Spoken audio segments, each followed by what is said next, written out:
Hello YouTube viewer, do you like to save money? Yes, so do I. I don't like getting ripped off either. So sit down, relax, and I'm going to talk about Start Deck 100 today. If you have no idea what Start Deck 100 is, it's going to appear on the screen right now. You should see the box for it. What is this? It's a new product out of Japan. 414 different cards.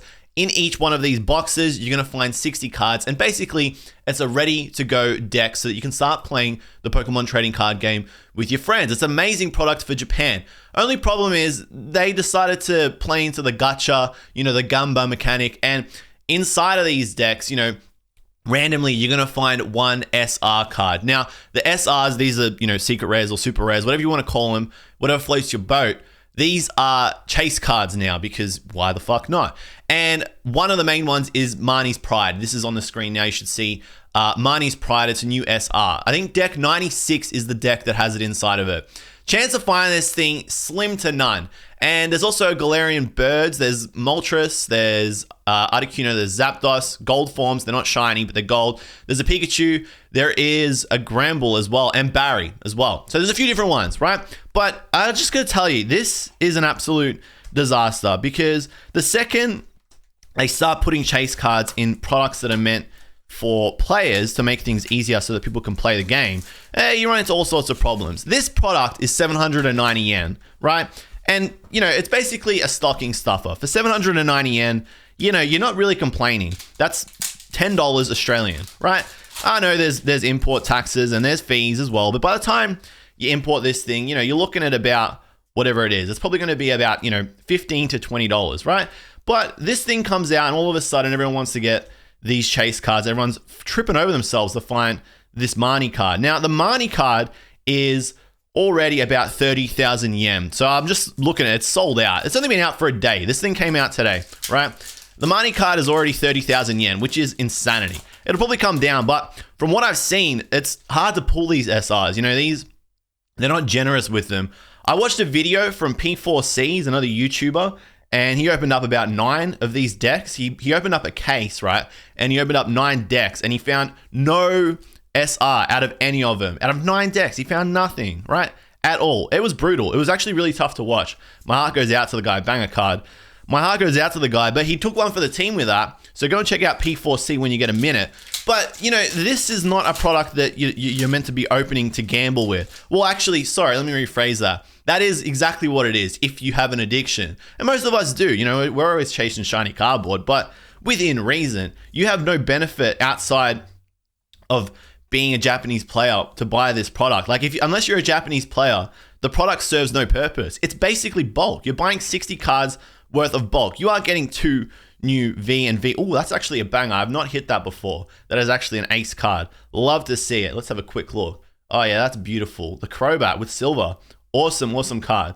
There you go. But basically, this is a product that's meant for Japanese players. And if you're not a Japanese player, you're purely gambling. Now, I'm already seeing people trying to flip this thing online for 50 to 60 Australian dollars. 60 Australian dollars. Like, do you know what you can buy with 60 Australian dollars? You can buy cards like that. That card actually, this is less than 60 Australian dollars. Wouldn't you rather just buy a card like that instead of gambling, trying to find some Marnie card that honestly is overrated, not even playable, right?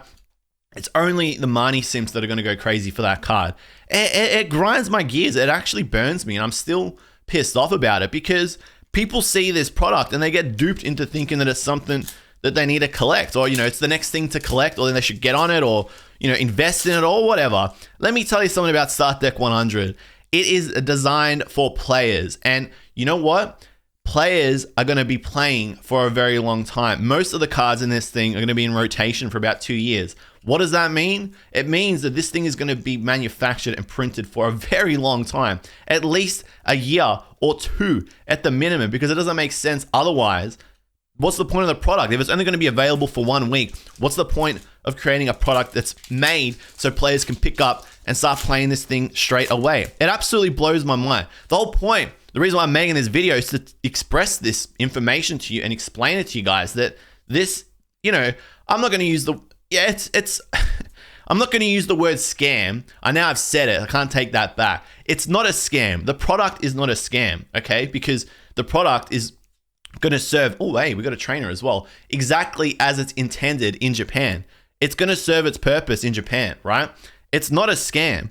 But what is happening with the product, what sellers are doing with the product is misleading. And sometimes you can, define the words, a scam is a way of misleading somebody to get something out of them, to find gain, monetary gain a lot of the time. So the way this thing is getting peddled by people, the excuse I always see is that, oh, it's expensive to import stuff and it's not cheap. That's a load of shit. It's not true at all. I've seen, again, a 60 AUD price tag on this thing. That's a 600% markup on the retail price. That's not, no import taxes are 600%. What are you talking about? There's no country, unless you're living in like one of the most oppressed countries in the world with no shipping and a corrupt government, that has 600% duties. And the thing that burns me, and I'm going to call out the group, is Pokemon Australia. If you're an Australian and you're in this group, it's a load of shit. It's honestly one of the most disgusting groups out there. It peddles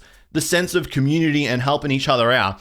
But the second the sellers come out and start listing their wares, all gloves are off and it's a free-for-all. And the sentiment that I see across every post is, if you don't like a price, move on. If you're a moderator of this group, why don't you moderate the group and stop people that don't understand these products from getting taken advantage of, so that I don't have to make a video and get all grumpy and call it out? Because if I'm not calling it out, no one is. Literally nobody is. Every time a new product releases, we see the same thing over and over again. Product gets released, no one really talks about it. A couple of YouTubers start making a video, people get excited, sellers take advantage of the excitement, rinse and repeat. It's the same fucking formula every single release. It's been the same formula all year. And then it's over. And then once the release is done for, everyone moves on. And if you bought it and you got taken advantage of, you're left holding the bag, and literally nobody cares. Nobody cares about you. And a lot of people will say, oh, well, you should do your due diligence. You should have done your research. And the problem is that research isn't necessarily always there. And sometimes, if you do know something, you should speak up and say something. So hence today's video. If you see this product at retail price, and you want to have a bit of fun, go for it. Why not? 790 yen, 10 AUD, 15 AUD, have a bit of fun. Open up one or two, try and find that money, but don't go opening up cases of this thing. Don't. You know what's going to happen. And don't think it's going to be some glorious investment, because I'm an avid Japanese card collector. I know what's going on with the scene. I make my mistakes here and there too. Trust me, you'll see. Normal videos are returning and resuming shortly. I make my mistakes too, but I know what I'm doing, and I know what I'm going to do with this. If I want to get Marnie's Pride, which I do, I'm going to buy it. These are going to be cool cards. I'm just going to wait. I'm just going to wait, because this thing is going to be around for so long. Don't get sucked into the hype. And if you're in one of these groups, fucking leave them. They're actually rubbish. I know people are going to be like, you have no idea how good these groups are. They've done so many fantastic things. Every good thing they do about 5 bullshit things. They actually do not care about any of you guys. Guys, be savvy, be safe, be smart with your money. If you ever got a question, just come ask me. I'll try and help you. Teach a man to fish, he fishes forever. Is that the saying? Whatever. Like, subscribe. See ya.